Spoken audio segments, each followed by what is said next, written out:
Bienvenue dans cette nouvelle édition du Non-Stop Info. Au sommaire, le colonel Malick Diop a été élu président du Conseil national de transition du Mali ce samedi 5 décembre.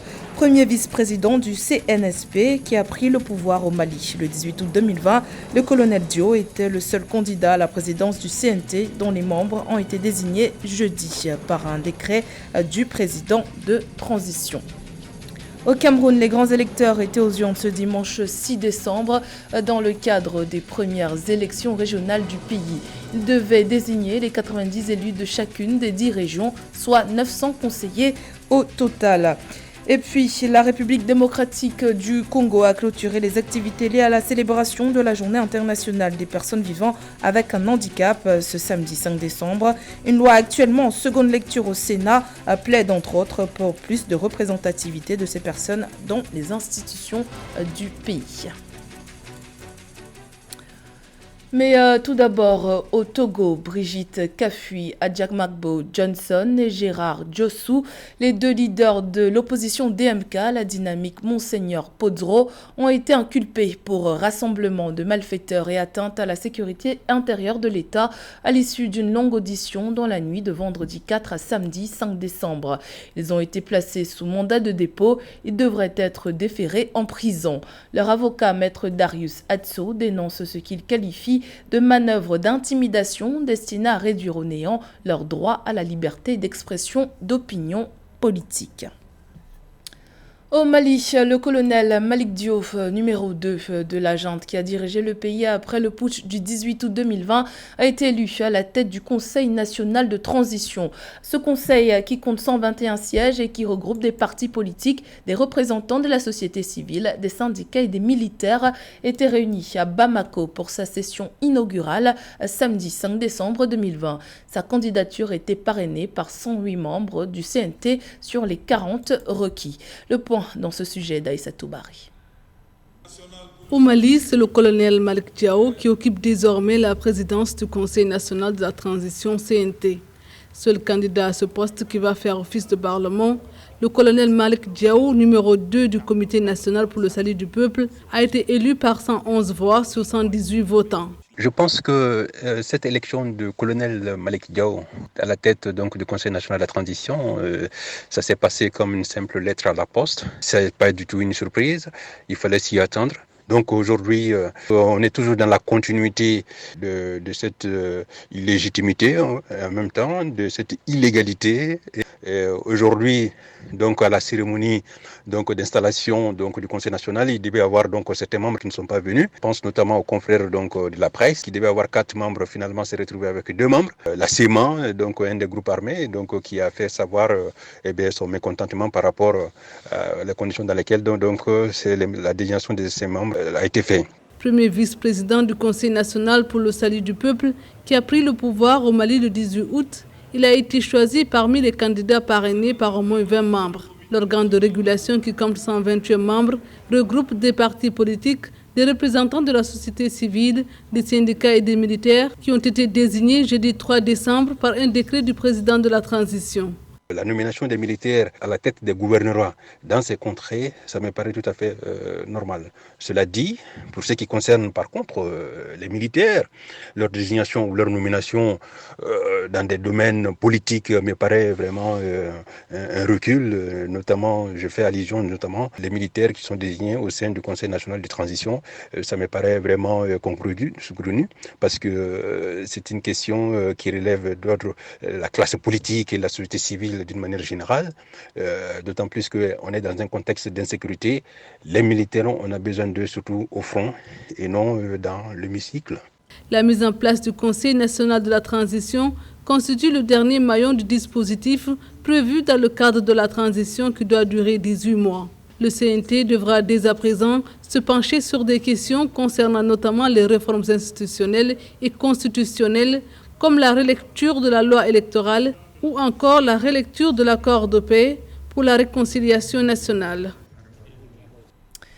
Autre élection, celle des régionales qui se sont tenues ce dimanche 6 décembre 2020 au Cameroun. Elle marquait un tournant décisif dans l'achèvement du processus de décentralisation dans le pays.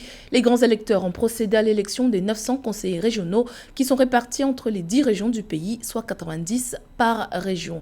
Retour sur cette journée de vote dans ce reportage de notre correspondante Nelly Ebessa. Historique, ce 6 décembre 2020 se tiennent les premières élections régionales au Cameroun. 24 312 électeurs ont pris d'assaut 272 bureaux de vote à travers le pays pour élire 900 conseillers régionaux, dont 200 représentants du commandement traditionnel. Dans les bureaux de vote de Yaoundé, département d'Umfundi, c'est dans une ambiance sereine et paisible que les conseillers municipaux et chefs traditionnels ont accompli leur devoir citoyen. Pour le vote d'aujourd'hui, il s'agit du vote des conseillers régionaux. Et pour notre cas, nous votons aujourd'hui pour le conseil régional du centre. Le chef n'avait jamais été associé à ce jeu et le président nous a donné l'occasion d'être des acteurs de développement de premier rang, d'être des acteurs sur le terrain afin de renseigner non seulement l'autorité administrative, les forces de maintien de l'ordre pour la sécurité et en plus pour mieux encadrer nos populations. Pour ce scrutin inédit au Cameroun, 14 partis politiques sont en liste, dont le parti au pouvoir RDPC, qui présente des candidats dans toutes les 58 circonscriptions électorales et fait cavalier seul dans 35 départements. Du côté de l'opposition, les principaux challengers sont l'UNDP, qui présente 11 listes, le PCRN 7, le PURS 3 et l'UPC en a 2. Pour de nombreux observateurs, la tenue de ce scrutin témoigne de la mise en œuvre de la démocratie et de la liberté d'expression des différentes composantes de la société camerounaise. Ils invitent toutefois les autorités à assurer la transparence jusqu'au terme de ce scrutin.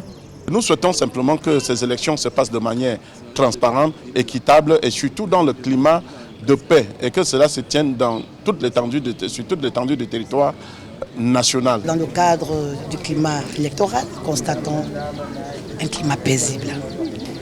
Dans le cadre des libertés, l'expression des libertés de droit de vote, sont arrivés, nous avons constaté effectivement qu'il y a une mouvance, il y a l'exercice libre du droit de vote qui est un droit consacré, n'est-ce pas, à la personne. Nous avons vu le commandement traditionnel exercer le droit de vote librement. Nous étions à Bastos, nous avons vu les conseillers municipaux exercer le droit de vote librement. Élus pour un mandat de 5 ans, les conseillers régionaux apparaissent comme l'aboutissement du processus de décentralisation qui, de l'avis de certains experts, permettra de répondre aux aspirations des populations, notamment dans les régions du nord-ouest et du sud-ouest. Après avoir investi dans les structures de transformation des produits de l'élevage, les autorités tchadiennes ont désormais en ligne de mire les marchés de viande des pays africains. Estimé à environ 110 millions de têtes de bétail, le pays mise sur ses ressources animales, notamment la viande, pour diversifier ses exportations. Reportage de notre correspondant Mahamat Ramadan, commentaire Nelly Ebessa. Le Tchad se lance à la conquête des marchés de viande dans les pays africains et du Moyen-Orient. Pour réaliser cette ambition, les autorités misent sur les infrastructures de transformation des ressources animales comme l'abattoir frigorifique de Farsha. Le pays veut atteindre son plein potentiel de production de viande fraîche et profiter de sa situation géographique pour intensifier son exportation. Les commerçants de viande qui ont un contrat avec le Gabon, avec le Congo, avec la République démocratique du Congo, avec le Nigeria, avec l'Égypte, avec la Guinée équatoriale, avec n'importe quel pays demandeur. Ils font leurs accords. Les Tchadiens savent que la viande elle est disponible puisque les animaux sont disponibles. Ils ont l'abattoir pour le transformer. Il suffit qu'ils aient les contrats. Il suffit qu'ils aient les contrats avec les compagnies de transport et ils peuvent avoir la viande le soir et le lendemain, les transporter à destination. Et donc, le consommateur peut avoir accès à la viande tchadienne bio et 24 heures au plus tard après abattage. Selon de nombreux experts, la viande tchadienne a un avantage comparatif par rapport à celle congelée importée d'Amérique latine par certains pays du continent. Elle est totalement bio car les bétails du pays se multiplient de manière naturelle. La viande tchadienne peut être aussi exportée vers n'importe quel pays africain en 24 heures après l'abattage et les consommateurs finaux auront droit à une viande fraîche. La raison qui a permis aux gens de l'époque, aux autorités de l'époque, de construire l'abattoir frigorifique de Farsha en N'Djamena pour servir de point de départ de l'alimentation de toute l'Afrique francophone et tous les pays francophones d'Afrique, d'Asie et d'ailleurs à partir de la viande tchadienne, je crois que cette raison, elle demeure. Parce que tant qu'il y aura l'humanité, il y aura demande de consommation de viande. Et tant que le Tchad dispose de cet avantage comparatif en nombre d'animaux, en qualité de viande, en infrastructure de transformation de ces animaux en viande, l'avantage comparatif dont le Tchad dispose va toujours être utilisé au mieux pour permettre à l'économie nationale de booster. Pour rappel, dans le cadre de la diversification de son économie, les autorités veulent utiliser l'abondance des produits animaliers, notamment la viande, comme une ressource économique stratégique. Également dans l'actualité, les chefs d'État et de gouvernement de 54 pays membres de l'Union africaine se sont réunis ce samedi 5 décembre à l'occasion d'un sommet extraordinaire de l'institution panafricaine sur l'entrée en vigueur de la zone de libre-échange continentale africaine. Au cours de cette 13e session extraordinaire qui s'est tenue par visioconférence depuis Johannesburg, les dirigeants africains ont posé les jalons en vue du lancement début janvier 2021 des échanges commerciaux dans le cadre de la ZLECAf. À l'occasion de cette rencontre, TradeBarriers.Africa, le compte officiel du processus d'établissement des barrières non tarifaires en Afrique, premier outil, selon Wamkele Mene, secrétaire général de la ZLECAf pour la mise en œuvre de la zone d'échange, a été lancé. L'Organisation mondiale de la santé poursuit sa lutte contre le coronavirus.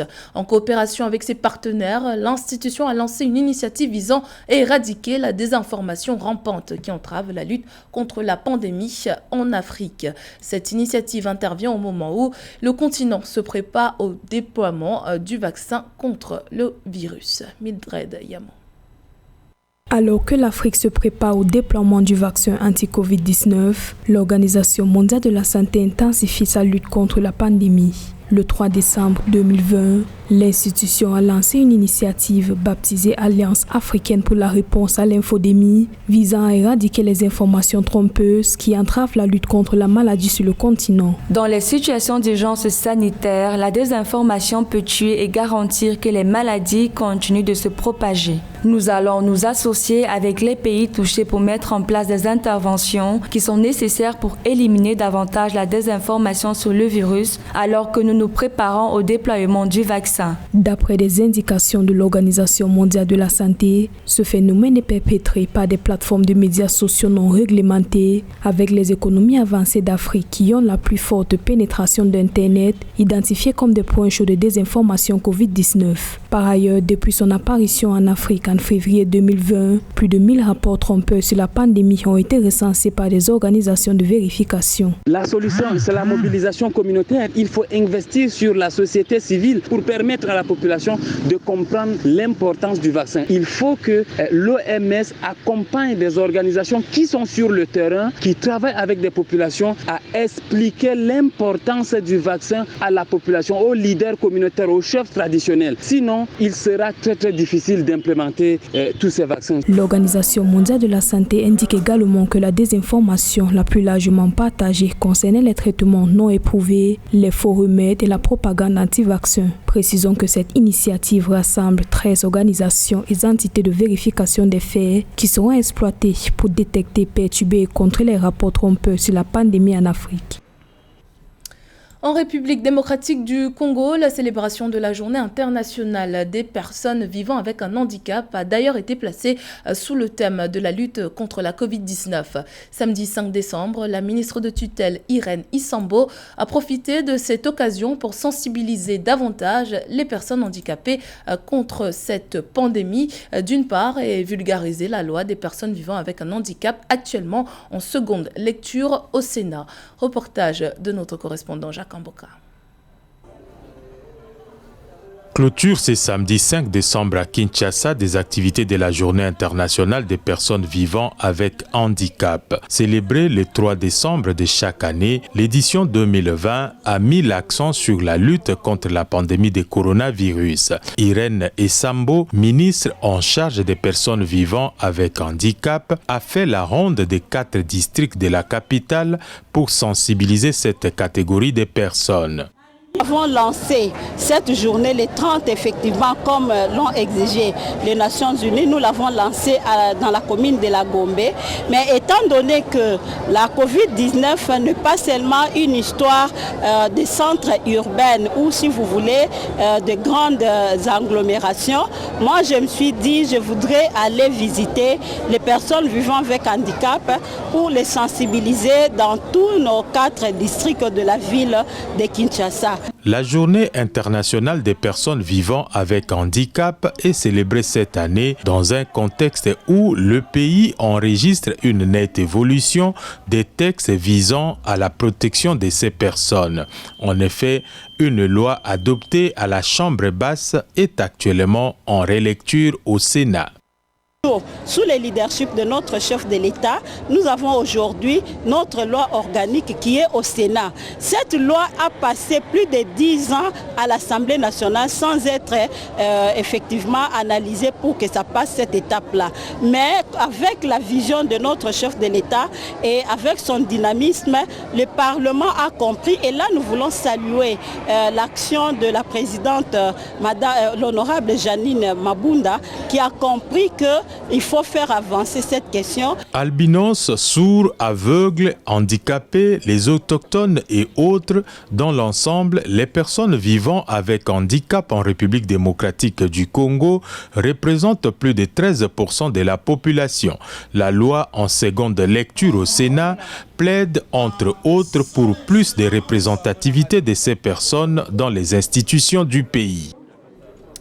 C'était le journal de la rédaction. Merci pour votre fidélité. Dans un instant, une nouvelle édition de l'actualité sur Africa 24.